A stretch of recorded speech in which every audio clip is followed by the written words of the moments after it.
शहबाज गिल की हिरासत को 2 दिन गुजर चुके हैं। 2 दिन से ये थाने में है और कल पुलिस इन्हें दोबारा अदालत में पेश करेगी। आपने उनकी तस्वीरें देखी, जिस तरह फर्श पे बैठे हुए हैं, जिस तरह वो बार्स के पीछे खड़े हैं और जो उनकी हालत ज़ार है वो अच्छी नहीं है, मुनासिब नहीं है। और अगर आप इनको 15 एक दिन पीछे ले जाएं तो आपको अंदाज़ा होगा कि एक और शहबाज गिल था और आज जो नज़र आ रहा है वो एक मुख्तलिफ शहबाज गिल है। शहबाज गिल साहब ने जो कुछ किया उसको हम साइड पर रख देते हैं, उसके बाद जो कुछ पार्टी ने उनके साथ किया वो बहुत हैरानकुन है। देखिए, 2 ही बयानिए हो सकते थे कि शहबाज गिल साहब ने जो कहा वो गलत था। पार्टी ये ऐलान करती, जैसे चौधरी परवेज इलाही साहब ने कहा कि मैंने उन्हें डांटा भी और उन्होंने गलत किया, पार्टी ये मौकफ इख्तियार करती कि हम जी अपने chief of staff Imran Khan साहब के चीफ ऑफ स्टाफ के खिलाफ हैं और उन्होंने जो कुछ कहा वो गलत है और हम इस बयानिए से इत्तफाक नहीं करते। हम पाक फौज के साथ खड़े और अगर ये कुछ साजिश है या कोई बगावत है तो हम इस बगावत और इस साजिश के साथ नहीं। दूसरा ये हो सकता था कि इमरान खान साहब ये पूरी पार्टी शहबाज गिल साहब के पीछे खड़ी हो जाती। वो ये कहती कि हमारे तर्जुमान है, इमरान खान साहब के चीफ ऑफ स्टाफ हैं और उन्होंने जो कुछ कहा वो सब ठीक है और हम इनके पीछे खड़े हैं। कल कौम को यह तवक्को भी थी कि इमरान खान साहब जब कौम से खिताब करेंगे तो वो जिस तरह उनकी टोन होती है, जिस तरह वो एक करैक्टर वाले इंसान है, वो अपने चीफ ऑफ स्टाफ के साथ खड़े हो जाएंगे। सबको तवक्को थी। वो ये कहते हैं कि शहबाज गिल साहब ने कौन सी बात गलत की है, वो बिल्कुल ठीक कह रहे हैं और हमारा मौकफ है और हम अपने साथी, अपने दोस्त, अपने वर्कर के साथ खड़े हैं। और मैंने उसे कहा कि जाओ जाके कह दो। इमरान खान साहब तवक्को थी कि इमरान खान साहब शायद ये कहेंगे, लेकिन उसके मुकाबले में जो इमरान खान साहब ने वहां कहा वो बिल्कुल ही अजीब सा। यानी इमरान खान साहब अब उस लेवल पे आ गए हैं कि इन्हें आसिफ अली जरदारी साहब के क्लिप चलाने पड़ गए, इन्हें मियां नवाज शरीफ साहब की बातें सुनानी पड़ गई और इन्हें इसी तरह मौलाना फजलुर रहमान साहब की गुफ्तगू कौम के सामने पेश करनी पड़ गई।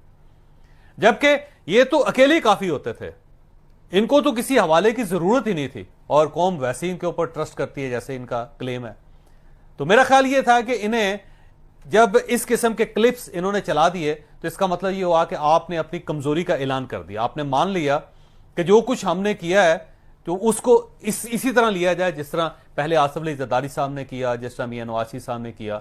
तो अगर आपने उनको छोड़ दिया तो आप हमें भी छोड़ दें। यानी ऐसे लगता है जैसे एक दरख्वास्त की जा रही है, जैसे एक माफी मांगी जा रही है या आपने जुर्म को जस्टिफाई किया जा रहा है। तो इमरान खान साहब को या तो मजम्मत करनी चाहिए थी, मजम्मत उन्होंने नहीं की, या फिर उनको हमायत करनी चाहिए थी। शहबाज गिल की हमायत भी नहीं की। और उसके बाद जब मेरी फवाद चौधरी साहब से बात हुई तो फवाद चौधरी साहब ने उसमें जो उनका एक तासुर था वो ये था कि शहबाज गिल साहब से गलती हो गई है, गलती हो जाती है। जिस तरह मियां नवाज शरीफ साहब को गलती के बाद माफ़ कर दिया गया था, बिल्कुल इसी तरह शहबाज गिल साहब की गलती को भी माफ़ कर दिया जाए। जिस तरह उनको छड्डो जी कर दिया था, अब इनको भी छड्डो जी कर दिया था। बल्कि मैंने उनसे ये सवाल भी किया कि क्या शहबाज गिल साहब को माफ़ी मांग लेनी चाहिए। उन्होंने कहा जी हाँ, तो मैं तो मशवरा दूंगा कि माफ़ी मांग लें और इधर से मैं एस्टैब्लिशमेंट से कहूँगा कि आप इन्हें माफ़ कर दें। और उन्होंने कहा, मैंने उनसे पूछा था कि क्या ये पार्टी का बयानिया है। उन्होंने कहा बिल्कुल पार्टी का बयानिया नहीं है। पार्टी का बयानिया वो होता है जो मैं बयान करता हूँ या फिर जो मीडिया टीम, जब भी कोई भी प्रेस टॉक होती है, मीटिंग होती है, उसके बाद जो मीडिया टीम कहती है वो बयानिया होता है पार्टी का। अगर शहबाज गिल साहब का जो बयानिया है वो उनका अपना बयानिया है और वो हमारा बयानिया नहीं है। ये फवाद चौधरी साहब ने कहा। उनके एग्जैक्ट वर्ड्स भी मैं आपको सुना देता हूँ कि उन्होंने बाहर पार्टी का तो उससे कोई ताल्लुक नहीं है। जाहिर है पार्टी का मौकफ जो है वो तो मैं देता हूँ या फरोख अभी। अब सूरत ये है कि ये जो कुछ हुआ, जो कुछ शहबाज गिल साहब ने किया, अब इसके 2 पहलू हैं। एक तो वो मीडिया हाउस जो इस सारे काम में इस्तेमाल हुआ, उसका नाम ARY है और ARY पिछले साल 1.5 साल से मुसलसल यही काम कर रहा था। बल्कि जब से इमरान खान साहब की गवर्नमेंट आई थी ऐसे महसूस होता था कि ARY एक ऑफिशियल चैनल है PTI का और उनके ऊपर बहुत इल्ज़ाम भी लगते थे और जहां पे कोई शख्स भी हमायत करने के लिए तैयार नहीं होता था गवर्नमेंट की या इमरान खान साहब की, उस वक्त ARY मैदान में कूद पड़ता था और वो बाकायदा सोल्जर की हैसियत से, एक सिपाही की हैसियत से, एक मुहाफ़िज़ की हैसियत से इमरान खान साहब के साथ खड़ा हो जाता, जिसमें ज़ाहिर मीडिया को बहुत सारे रेजर्वेशन थी। जैसे जर्नलिस्ट हैं सबको रेजर्वेशन थी कि आपको सिर्फ जर्नलिस्ट रहना चाहिए, आपको सिर्फ एक मीडिया हाउस रहना चाहिए, आपको किसी पार्टी का माउथ ऑर्गन नहीं बनना चाहिए, एतराज़ किया जाता था। और उसका नतीजा ये निकला जो सबको नजर आ रहा था कि अल्टीमेटली ये जिस तरफ जा रहे हैं वहां एक डिजास्टर का शिकार हो जाएंगे। मैं 30 साल से जर्नलिज्म में और 30 साल में पहली मरतबा मैंने देखा है कि जर्नलिस्टों पे कोई प्रॉब्लम आई है और उनका कोई जर्नलिस्ट साथ नहीं दे रहा, या किसी मीडिया हाउस के अंदर कोई प्रॉब्लम आई है, उसको ऑफ एयर किया गया है और वो इस वक्त अकेला है, कोई उसके साथ नहीं खड़ा। इससे पहले जियो पे पाबंदियां लगती रहीं और सारे जर्नलिस्ट उसके साथ खड़े हो जाते थे। इसी तरह असद तूर साहब को, बहुत बड़े नामवर जर्नलिस्ट नहीं है, वो ज़ारे यूट्यूबर हैं, लेकिन जब उनके साथ वाकया हुआ तो पूरी जर्नलिस्ट कम्युनिटी उनके साथ खड़ी हो गई। मतीउल्लाह जान साहब, आप उनसे इख्तलाफ कर सकते हैं और उनका जो मौक़िफ़ होता है बड़ा हार्श होता है और लोग उनसे बड़े दुखे हुए हैं, बड़े दिल सब के टूटे हुए हैं, लेकिन जब उनके साथ भी वाकया हुआ तो पूरी जर्नलिस्ट कम्युनिटी उनके साथ खड़ी हो गई। हामद मीर साहब के साथ जब वाकया हुआ तो जर्नलिस्टों ने उनको सपोर्ट किया। आपको अबसार आलम साहब को गोली लगी तो जर्नलिस्टों ने उनको सपोर्ट किया। आपको बेशुमार ऐसे वाकयात मिलेंगे, जब ARY पर हमला हुआ तो मीडिया के लोगों ने इस पर प्रोटेस्ट किया, बात की। लेकिन ये पहली मरतबा ऐसा हुआ है कि एक चैनल ऑफ एयर हुआ है और जर्नलिस्टों को इसमें गिरफ्तार भी किया गया है, लेकिन किसी जर्नलिस्ट के साथ किसी जर्नलिस्ट ने किसी किस्म की हमदर्दी का इजहार नहीं किया, कोई उसके साथ खड़ा नहीं हुआ और कोई चैनल के साथ भी खड़ा नहीं हुआ।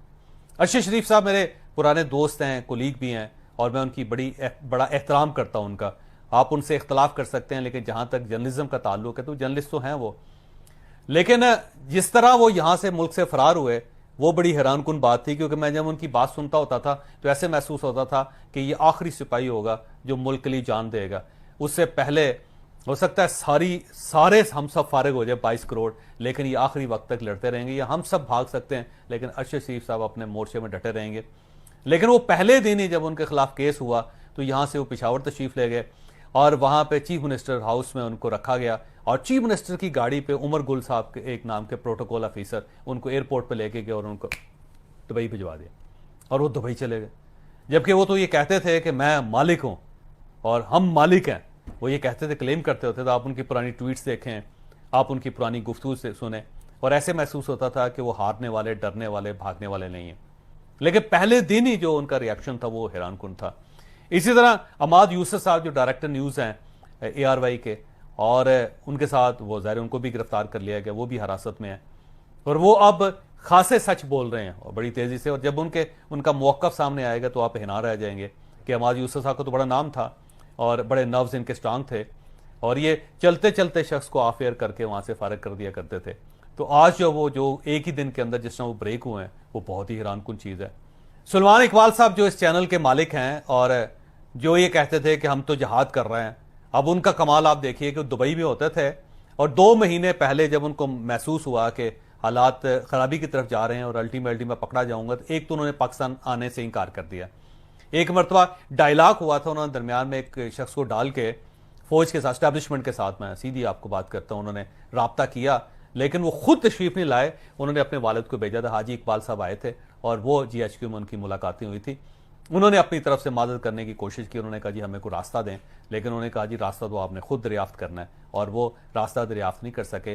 तो सुलेमान इकबाल साहब दुबई से भी फरार होकर 2 महीने पहले कनाडा चले गए, क्योंकि उनका ख्याल ये था कि मुझे दुबई से भी गिरफ्तार किया जा सकता है। तो बजाय से उन्होंने कहा कि मुझे दुबई से पकड़ लिया जाए, तो वो 2 महीने पहले ही कनाडा जाके बैठ गए। और इसी तरह खावर घुम्मन साहब जो हैं वो जर्नलिस्ट हैं, मैं बड़ा ही एहतराम करता हूँ, बड़े धीमे मजाज के और एक थारो जर्नलिस्ट हैं, पूरी ज़िंदगी उनकी जर्नलिज्म में गुजरी और उनका रवैया भी बहुत अच्छा होता है और उन्होंने अपनी गलती का एतराफ़ भी कर लिया। उनके खिलाफ FIR हुई, लिहाजा इसलिए वो गिरफ्तार नहीं हो रहे, वो समझते हैं कि ये गलत हो गया, हमें ये नहीं करना चाहिए था। तो खावर घुम्मन साहब जो हैं वो इस वक्त हॉट वाटर्स में नहीं है और अगर वो भी इसी तरह करते, हटदर्मी का मुजाहरा करते, तो शायद वो भी इन लोगों के अंदर शामिल होते। लिहाजा आप ARY की सूरत ये देख लें कि उनके साथ कोई जर्नलिस्ट खड़ा नहीं हुआ। सेम इसी तरह आप शहबाज गिल साहब को देख लीजिए।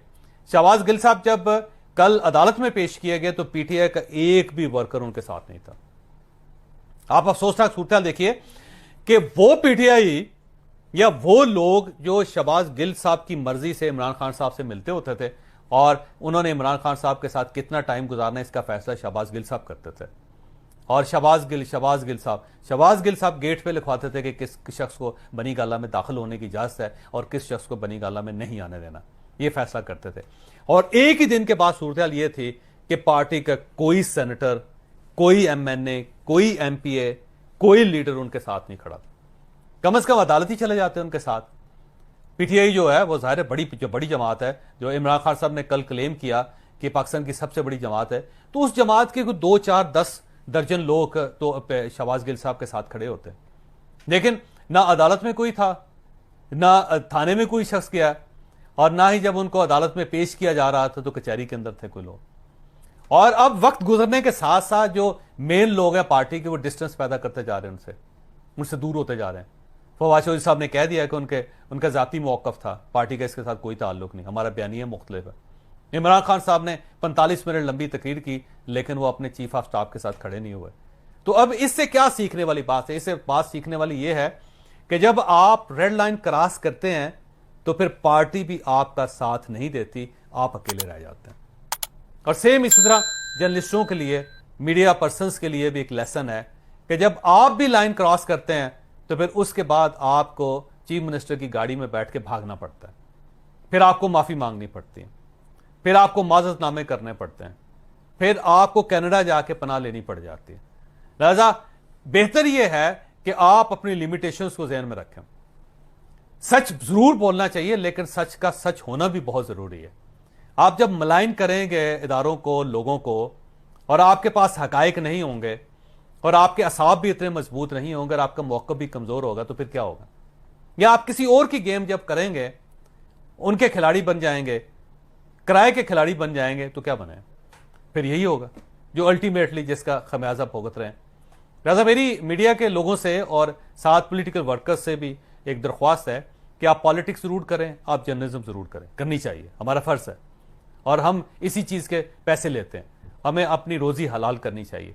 लेकिन जहां पे स्टेट को नुकसान पहुंच सकता है वहां पे हमें यह हरकत नहीं करनी चाहिए, क्योंकि स्टेट है तो आप मीडिया कंपनी हैं, क्योंकि स्टेट है तो आप जर्नलिस्ट हैं, और अगर स्टेट है तो आप सियासतदान हैं, और अगर स्टेट ही नहीं है तो ना आप चीफ ऑफ स्टाफ हैं, ना आप अरशद शरीफ हैं, ना आप सलमान इकबाल हैं, ना आप ARY हैं।